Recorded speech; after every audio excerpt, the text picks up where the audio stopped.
자, 이제 어제 본문은 우리가 토요일 새벽이라 보지 않았기 때문에 어제 어떤 본문의 내용이었는지, 우리 삼손이 이제 이방 여인을 취해서 아내를 삼겠다, 그런 이제 하나님 앞에 참 합당하지 못한 이제 선택을 하죠.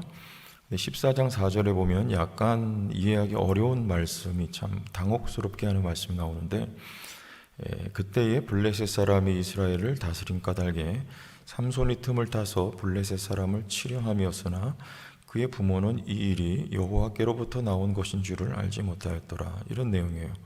여기서 이 일이라는 것은 삼손이 블레셋 여인과 결혼하기로 결심한, 그리고 그것을 시행하는 이 일을 말씀하고 있어요. 근데 이게 여호와께로부터 나온 것이다. 이게 이해하기가 어렵죠. 하나님이 이 일을 조장하셨느냐?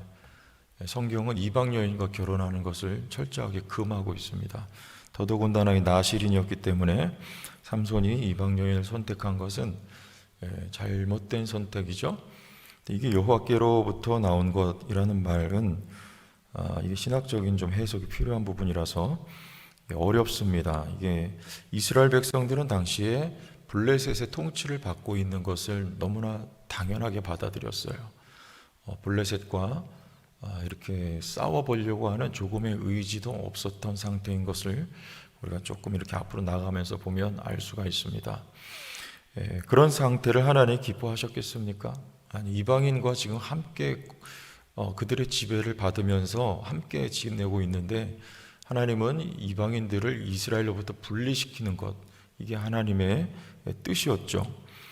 그래서 이 이스라엘 백성들의 이 상태 그냥 두지 않고 하나님이 개입하실 수밖에 없는 상태.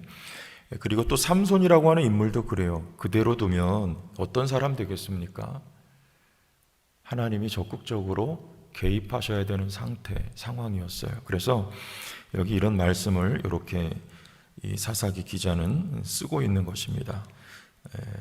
그래서 오늘 말씀도 그래요. 삼손이 그런 결정을 하고 이제 여인을 아내로 맞으러 가다가 죽은 사자를 만나요. 근데 그 몸에 보니까 벌떼와 꿀이 있었어요. 그 죽은 사자 몸 안에 있는 꿀을 떠서 부모님을 갖다 드리고 몰래, 왜냐하면 나실인은 사체를 손대면 안 되죠. 그러니까 벌써 여기부터 이 삼손은 나실인 서약을 어기고 있는 거예요. 그러면서 이제 오늘 본문이 시작이 됩니다. 여자에게로 내려가서 이제 결혼 잔치를 베푸는데 거기 블레셋 사람 30명을 초청을 합니다. 그들에게 삼손이 이제 수수께끼를 내죠. 7일 동안 맞추면 베옷과 또 겉옷 30벌, 그러니까 60벌이죠. 나에게 가져오고 이렇게 내가 너희에게 주고 너희가 못 맞히면 너희가 내게 가져와라. 이제 이런 수수께끼를 내면서 그들에게 이야기를 합니다. 내용은 먹는 자에게서 먹는 것이 나오고 강한 자에게서 단 것이 나왔다, 이런 거죠. 근데 7째 날 될 때까지 맞히지 못해요. 그 삼손의 아내를 이제 설득을 해서 결국은 알아내고, 그리고 이제 삼손에게 그들이 이야기를 하죠. 그때 우리 19절에 이런 말씀이 나옵니다. 여호와의 영이 삼손에게 갑자기 임하심에 삼손이 아스골론에 내려가서 그곳 사람 30명을 쳐 죽이고 노략하여 수수께끼 푼 자들에게 옷을 주고 심히 노하여 그의 아버지의 집으로 올라갔고. 그래요. 자, 어때요? 여호와의 영이 삼손에게 갑자기 임하십니다. 우리 상식에는 여호와의 영이 임하시면 안 되죠. 지금 삼손은 잘못된 선택을 하고 잘못된 길을 걷고 있어요. 그리고 만지지 말아야 될 죽은 사자를 만지고 하나님의 말씀을, 나실인 서약을 어기면서 가고 있는 그런 삼손입니다. 근데 이 삼손은 시작부터가 좀 다른 사사들하고 영 다른 사람이에요. 다른 사사들은 어땠습니까? 전쟁하려고 군대부터 모으죠. 소집을 합니다. 싸우려고 하는 거예요. 그런데 이 삼손 이야기는 뜬금맞게 지금 로맨스 이야기가 등장을 해요. 너무나 달라요. 우리 4절 이야기도 나왔습니다. 이스라엘 백성을 또 블레셋이 지배하고 있는 것, 그 대목도 말씀을 드렸어요. 자, 그래서 첫 번째는 여기 이방 여인과 결혼, 죽은 사체를 만지는 것, 그리고 세 번째는 정욕대로, 성질대로 이렇게 일들을 하는 모습을 우리가 봐요. 삼손은 나실인 서약을 내팽개쳐 버려요. 그럼에도 불구하고 오늘 여호와의 영이 갑자기 임했다, 이런 말씀을 하고 있습니다. 그리고 나서 아스골론 사람, 블레셋 사람입니다. 30명을 쳐서 죽여요. 근데 이 사건이 이제 발단이 돼서 어디까지 가냐면 15장에 넘어가면 많은 블레셋 사람들을 삼손의 손에 하나님이 붙여서 새 나귀의 턱뼈로 블레셋 사람 1000명을 쳐서 죽이는 데까지 갑니다. 여호와의 영이 임하셔서 이런 일들이 벌어지는 거예요. 자, 이거 어때요? 하나님의 계획이 이런 방법을 통해서도 지금 성취돼 가고 있는 것을 보는 거예요. 하나님이 적극 개입을 하십니다. 삼손은 하나님 앞에 성실하지 못했습니다. 그는 죄인된 길을 걸어가지만 하나님은 그럼에도 불구하고 삼손의 삶에 하나님의 뜻을 이루어 가세요. 첫째는 하나님은 이야기를 통해서 주권자임을 우리가 알 수가 있습니다. 모든 일들, 상황들 위에 하나님이 주권자로서 통치하고 계신 것을 우리가 알 수가 있고, 두 번째는 불성실함에도 불구하고 사람의 하나님은 성실하시다라는 것을 우리가 알 수 있어요. 자, 저와 여러분의 삶에도 마치 이럴 수 있습니다. 하나님은 우리에게 구원을 허락하셨죠. 그리고 하나님은 우리를 구원하실 것입니다.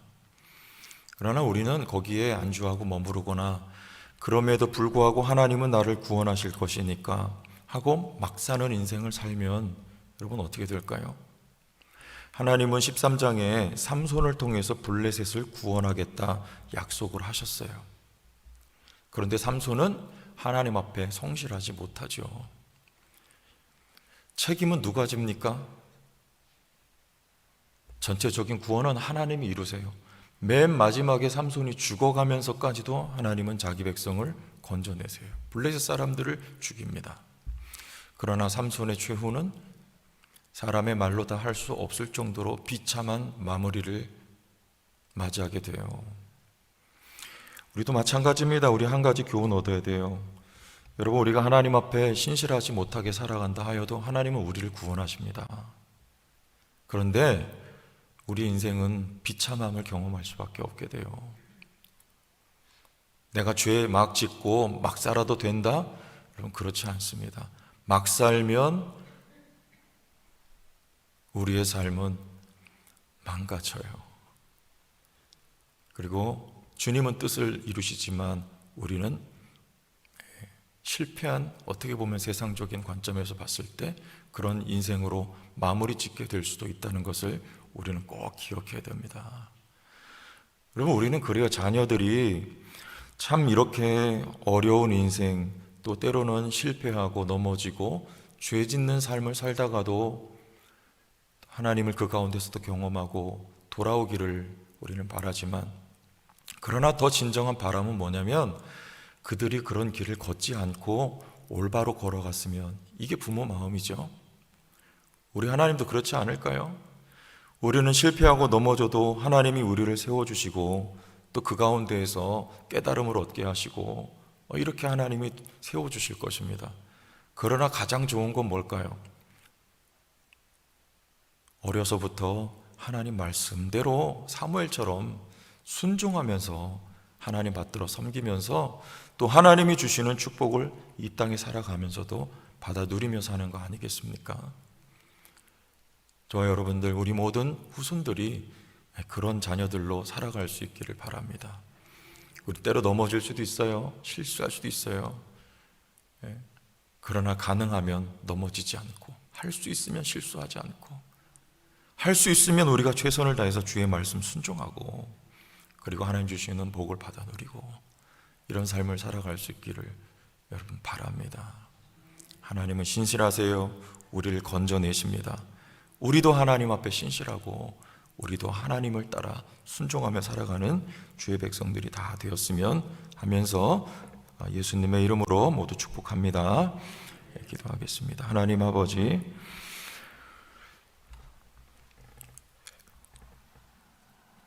오늘도 말씀을 통해서 하나님, 저희들이 가야 될 길을 바라봅니다.